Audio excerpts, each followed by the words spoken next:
अपने अधिकारों के लिए धमकी भी देनी पड़ेगी और जरूरत पड़ी तो ईवीएम को तोड़ना भी पड़ेगा। लोगों ने प्रस्ताव पास कर लिया है, हाथ खड़े कर लिए हैं, जेल जाने के लिए तैयार हैं। 6-6 महीने तक जेल जाने की टीमें और टोली बनेगी और ईवीएम तोड़ी जाएगी। अगर सरकार नहीं सुनती है, अगर चुनाव आयोग नहीं सुनता है, अगर देश का सर्वोच्च न्यायालय नहीं सुनता है, तो ये बात के सबसे लास्ट फेस होगा। देखिए, ईवीएम तोड़ने की बातें इसलिए होने लगी है कि अगर आप देख रहे हैं जनता इकट्ठा होती है, पुलिस वाले डिटेन कर ले जाते हैं। अगर यही खेल चलता रहा तो फिर और ईवीएम को तोड़ने के अलावा और कोई चारा नहीं बचेगा। गैर संवैधानिक है ना सर ये तो? नहीं, गैर संवैधानिक तो लूट भी है, चोरी करना भी तो एक गैर संवैधानिक है भाई। चोरी करना, वोटों की चोरी करना भी तो गैर संवैधानिक है। जब वो चल रहा है, चंडीगढ़ के अंदर चोरी हुई वो देखी, कल वहां पर हिमाचल में चोरी हुई वो देखी, तो ये तो सारा चीज चल रही है। अगर उनके लिए असंवैधानिक है तो फिर जनता के लिए भी कोई चीज जो है असंवैधानिक नहीं है। देखिए, सारी चीजों का निर्धारण तो सरकार करती है और सरकार अगर चोरी की वोटों से बनेगी तो इसके अलावा तो कोई चारा ही नहीं है। चोरी की वोटों से? भाई, चोरी की तो वोट है, ईवीएम से चोरी होती है, उसी की वोटों से अगर सरकार बनती है तो हर चीज का निर्धारण तो आज की तारीख में, रोजगार हो, महंगाई हो, लोन हो, देना हो ना देना हो, किसान हो, मजदूर हो, महिला हो, कोई भी हो, उनके जो समस्याओं का समाधान करना होता है। देखिए, चुनाव आयोग पे दबाव बना या नहीं बना, लेकिन सुप्रीम कोर्ट की समझ में धीरे धीरे जनभावनाएं आने लगी हैं। जिस तरीके से 2 आदेश अभी जल्द में आए हैं, जैसे चंडीगढ़ का आदेश आया है और इलेक्टोरल बॉन्ड का आया है, तो हम उम्मीद करते हैं कि ऐसे ही देश की जनता अगर सड़कों पर आती रही तो निश्चित रूप से सुप्रीम कोर्ट को जन भावनाओं की कदर करते हुए ईवीएम के ऊपर फैसला लेना पड़ेगा। उसके पास और कोई चारा बचेगा नहीं। देखिए, मोर्चे इकट्ठे नहीं, मोर्चे तो पहले भी इकट्ठे थे, लेकिन देश इतना बड़ा है कि सभी को एक ही जगह, एक ही प्लेटफार्म पर इकट्ठा होने में दिक्कत होती है। कहीं भी कोई प्रोग्राम होता है वो 2 घंटे 3 घंटे का होता है। नेता सारे इतने बड़े बड़े हैं कि सारे बोलने लगते हैं तो समय खत्म हो जाता है। इसलिए अलग अलग तारीख में अलग अलग प्रोग्राम दिए जा रहे हैं। आज जो लोग थे वो सब जगह वही मिलेंगे आपको। मोर्चे का नाम बेशक एक शब्द आगे हो या पीछे हो, लेकिन चेहरे तो वही है। पहले बामन मेश्राम जी का प्रोग्राम हुआ तो सारे वही चेहरे थे, उसके बाद में उदित राज जी का हुआ तो वही चेहरे थे, संयुक्त मोर्चे का था तो वही चेहरे थे। चेहरे वही हैं और सब लोगों का आंदोलन एक है, विषय एक है, मुद्दा एक है। भारत की जनता उसको किस वे में लेती है वो उनका अपने देखने का नजरिया है। देखिए, इस आंदोलन के तेज होने में सबसे बड़ा हाथ हमारे बहुजन मीडिया के साथियों का है, आप सब सोशल मीडिया के साथियों का है। आप ही की आवाज़ की बदौलत हम सब लोगों की आवाज़ देश के अलग अलग कॉर्नर तक गई है और आपकी आवाज़ को वहाँ के सोशल मीडिया के साथियों ने पकड़ करके उसको और आगे तेज गति दी है। तो ये तो आपका परिणाम है।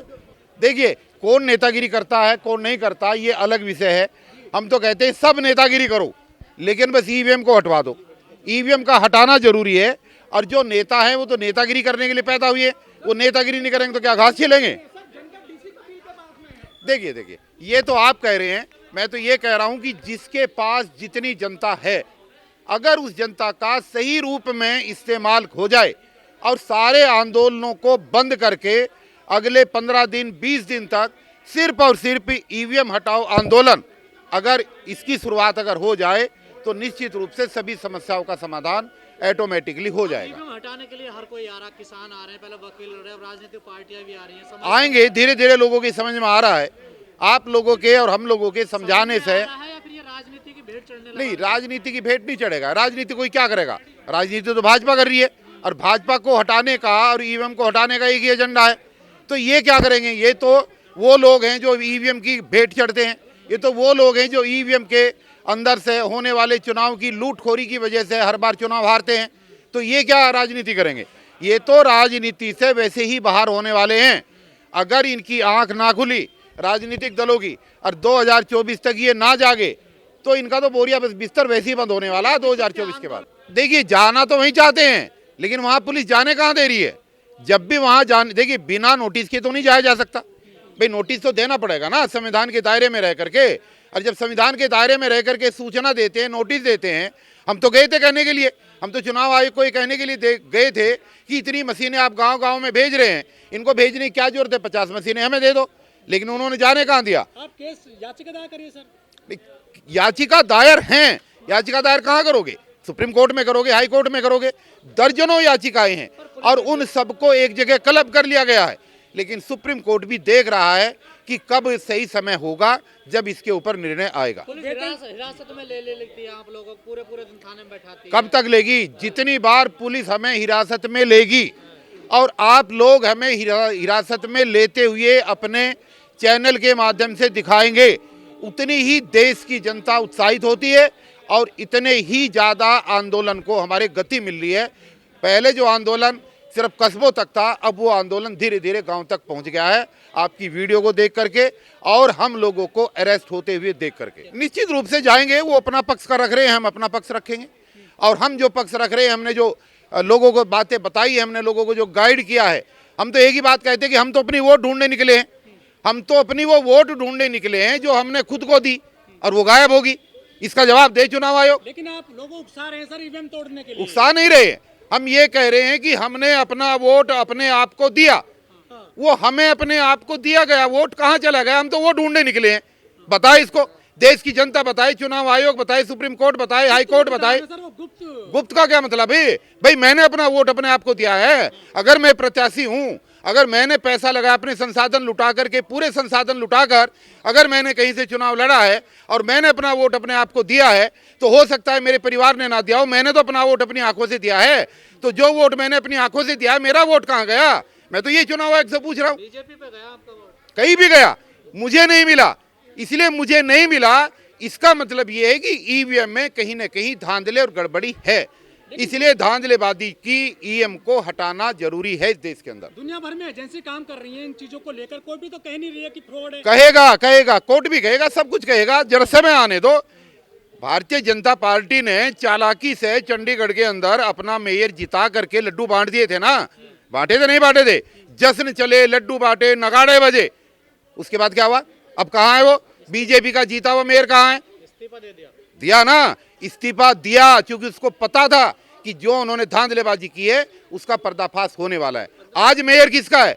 आज मेयर वहां पर संयुक्त रूप से आम आदमी पार्टी और कांग्रेस का है, गठबंधन का है ना। यही स्थिति इस देश में सर्वोच्च न्यायालय के आदेश के बाद आएगी। अभी ईवीएम का आंदोलन और तेजी पकड़ेगा, क्योंकि जो लोग इधर इधर वो भी सब एक जगह आएंगे। यस, 15 दिन बचे हैं और 15 दिन नहीं बचे हैं। देखिए, ये आंदोलन जारी रहेगा, ये आंदोलन आगे तक जारी रहेगा। अगर सरकार चुनी भी गई तो भी आंदोलन जारी रहेगा। जैसे चंडीगढ़ के चुनाव के अंदर चुनाव होने के बाद और मेयर डिक्लेयर होने के बाद उसकी भी वापसी हुई है। अगर गलत प्रक्रिया के माध्यम से चुनाव आयोग किसी सरकार को चुनता है तो उस चुनी हुई सरकार को हटाने का अधिकार भी उसी तरीके से सर्वोच्च न्यायालय के पास है जैसे चंडीगढ़ के अंदर चुने गए मेयर को हटाने का रहा था।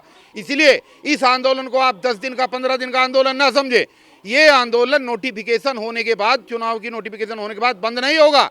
ये लास्ट तक चलेगा और अंतिम सांस तक चलेगा।